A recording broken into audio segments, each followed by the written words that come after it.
Hi and welcome to my channel, Our Homemade Homeschool. My name is Jacqueline. My husband and I have 4 kids ages 12, 10, 6, and 4. And we've been homeschooling for 6 years now. And yes, I'm in my car right now. Just wanted to seize the opportunity and share what my middle schoolers are doing for their summer homeschool plans. In my last video, I detailed our schedule and how we ended our homeschool year at the end of April, and then we took the entire month of May off to rest and recuperate and do some fun spring things, and that was wonderful. And we just completed our first week back to homeschool. And so we have about 7 weeks planned out to do throughout the summertime. And they're going to be split up over June, July, and August. And they're going to be pretty light workload weeks. So my oldest is 12. My second is 10. I consider them middle schoolers. And I'm going to show you what we're doing. And you'll notice that our focus is mostly math and history and reading. So first I'll start with our group subjects. We do history as a group subject. So I read to them and we discuss together. They narrate what I have read to them. And all 3 of us, we have our own history timeline notebooks that we've been recording different dates in here and events and people, important things like that. So right now for history, we are finishing up the Middle Ages, and we are kind of focusing on Europe in the Middle Ages, specifically Britain, but that's branching out into other parts of Europe. So for that, we are using The Story of Britain by Patrick Dillon. This is a great book. I really like it. It picks up with the year 1066, when William the Conqueror, William from Normandy, came over and conquered England, and things started to change a lot over there. So we're reading about 2 chapters a week from here. The chapters are really short, so they're about 1, 2.5 pages. And then a new chapter will start. And that's pretty typical. So we're reading this. By the end of the summer, we will get through the Middle Ages. And then starting in the fall, we'll pick up with like Renaissance and Reformation, 1500s and on. So to get more of like a world history during that time, but still kind of focusing on Europe and then branching out a little bit as they start to explore on ships, is this book here, The Discovery of New Worlds by M.B. Singe. Now this book is about 100 years old. I do like it though. It's pretty good, and we just focused on a chapter introducing Marco Polo, and the kids really liked it, kind of hooked them, which is good because we are going to be reading a longer book about Marco Polo in the fall. The other history book we're reading that we started this summer is called Stories from the History of Rome by Mrs. Beasley. So this is starting back with back in about like 750 BC, and when Rome was just becoming an established city. And the reason that we're reading this is because we're going to be adding in the fall, we're going to be starting to read Plutarch's Lives, the biographies, which focus on ancient Greek and Roman like military leaders and statesmen and things like that, to study character and citizenship and kind of how all that stuff and those people and their decisions and actions can relate to us today still.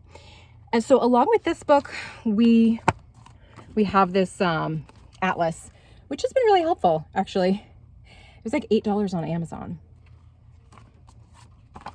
So those are our group history books, and We have about 6 readings total from this subject per week. And you saw the short chapters, so that's not that much. I tried to focus on history Tuesday and Thursday, and then if we need to hit it on Friday too, we can do that.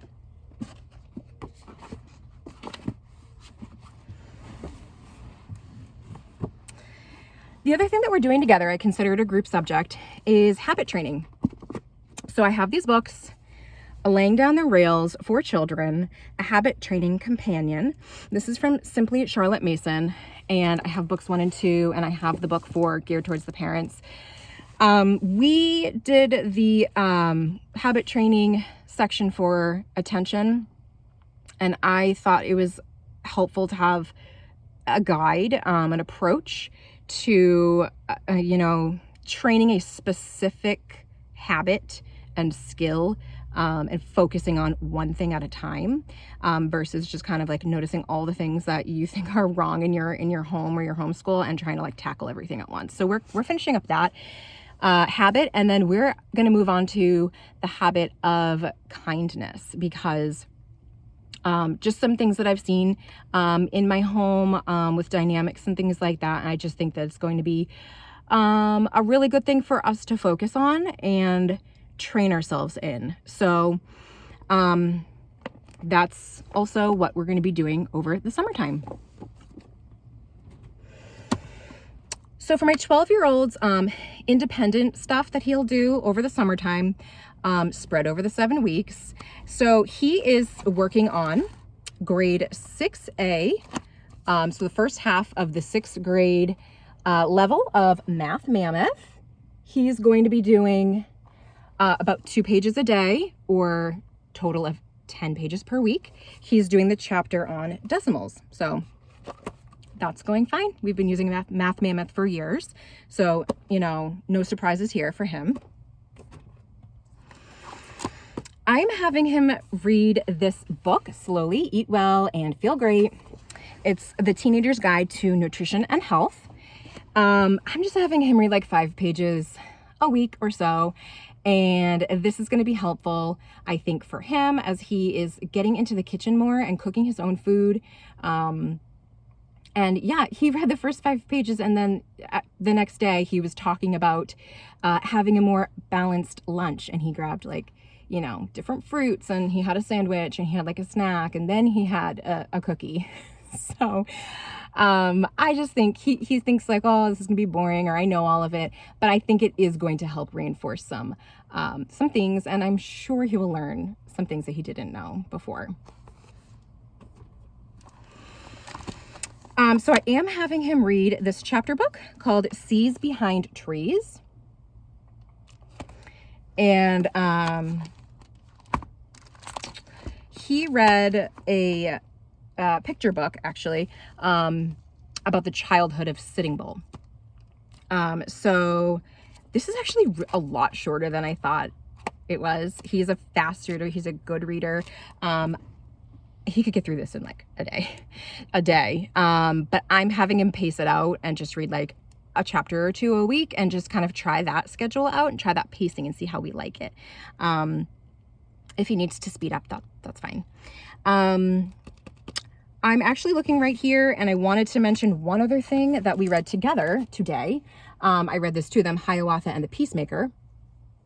So along with our history that we're doing this summer, I wanted to add in a focus on the people in North America that were living there during the Middle Ages. And so like pre-colonial North America, because I know with history, we're going to be approaching that time period where, Columbus is arriving, and more exploration, and more Europeans are going to be coming over.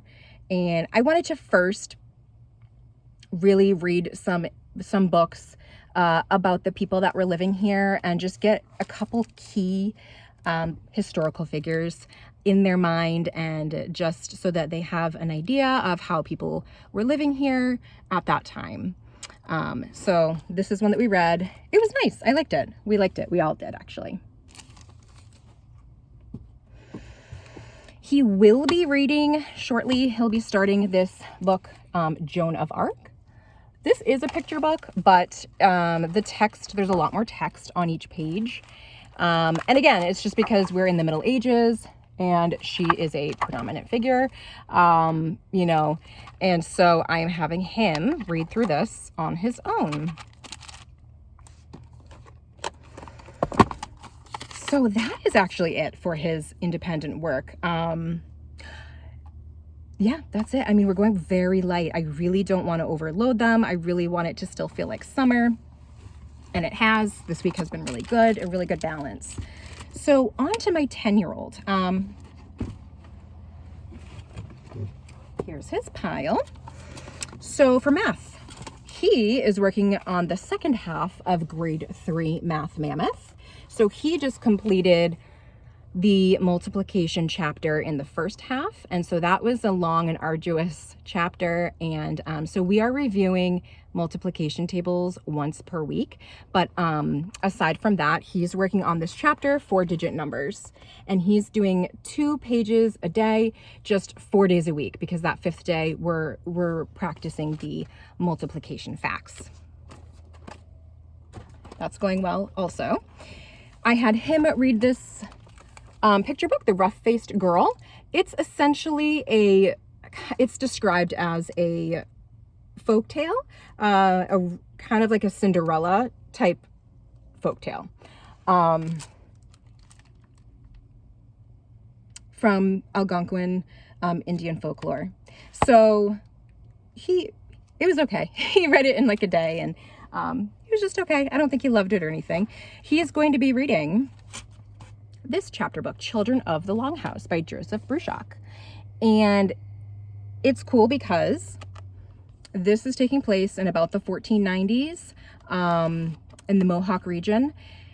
And the Hiawatha and the Peacemaker were Mohawk also in the 1450s. The date is debated, but the 1450 is an agreed upon possible date. And so I didn't actually realize that, but this ties in really well with that. So he's going to be reading Children of the Longhouse, and my 12-year-old would like to read this as well because he saw the lacrosse stick and he was like, oh, that's cool. I don't know why the lacrosse stick just kind of piqued his interest. So he would like to read this just kind of for fun. He will do that. So let's see.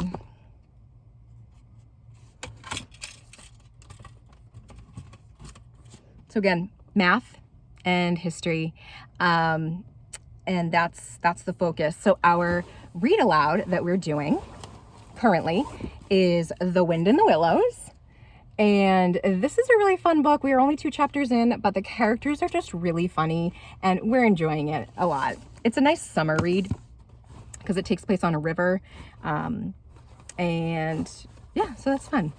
After that, I would like to read them these 2 books. I'm not sure which one will come next, but The Merry Adventures of Robin Hood by Howard Pyle. I really like this author. I read this to myself a few months ago, really enjoyed it. I think the kids are going to really enjoy it too.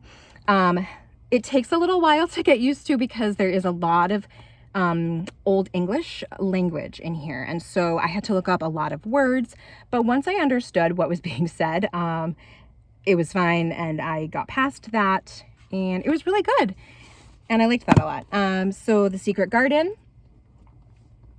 I might have them listen to this on LibriVox. I did that recently, and I thought the reader did so well with some of the English accents, and it was just highly entertaining. The other thing that we've been doing this summer is my oldest son asked me to bring back this reading incentive. So we have a lot of chapter books, but my kids tend to reread their favorites. They reread their favorite series. They stick with the same genres, that kind of thing. So what we're doing is for every 3 books that they read, that is a brand new book to them, a book off our shelves or potentially from the library, I will purchase them a Pokemon pack. They're really into Pokemon. So I have a stack of books right here. My 12-year-old is a fast reader. I'm not pacing out the books. It's just however quickly you want to get through these books is up to you, and you don't have to talk with me about what you've read. We do a little bit, but you don't have to like narrate to me what you've read or anything like that. So he has already, since the beginning of May, read Green Glass House. We've had this for years, and he said he's so happy he read this. It's one of his favorite books, at least from the ones that he's read for this reading incentive. And we actually just picked up the second one in the series from the library today because he wants to read the whole series now. So this is a mystery, and he really liked it. He read Fish by Gregory Moan. This is one that I had never even heard of, but we got it from someone who was getting rid of a lot of books, and I read it to them a couple years ago. We just really liked it. It's a good book. So I allowed him to read that on his own. It wasn't technically a reread. So he read this one. We had read My Side of the Mountain as a read aloud, and so he went ahead and read the next two in the series, Frightful's Mountain and On the Far Side of the Mountain. And he liked these. Let's see. He was about halfway through this book, so he went ahead and finished it. The Wanderings of Odysseus by Rosemary Sutcliffe.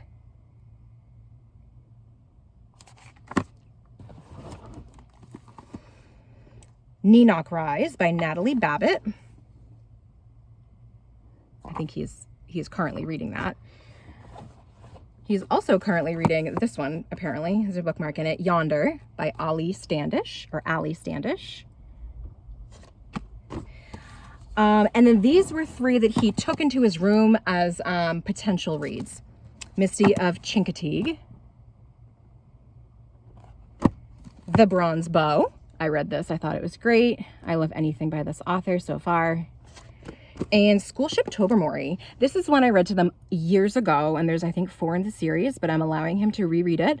And it's cool. It's like almost like a homeschool, but it's on a ship, and it's kids from several different families. But this is also kind of a mystery and an adventure.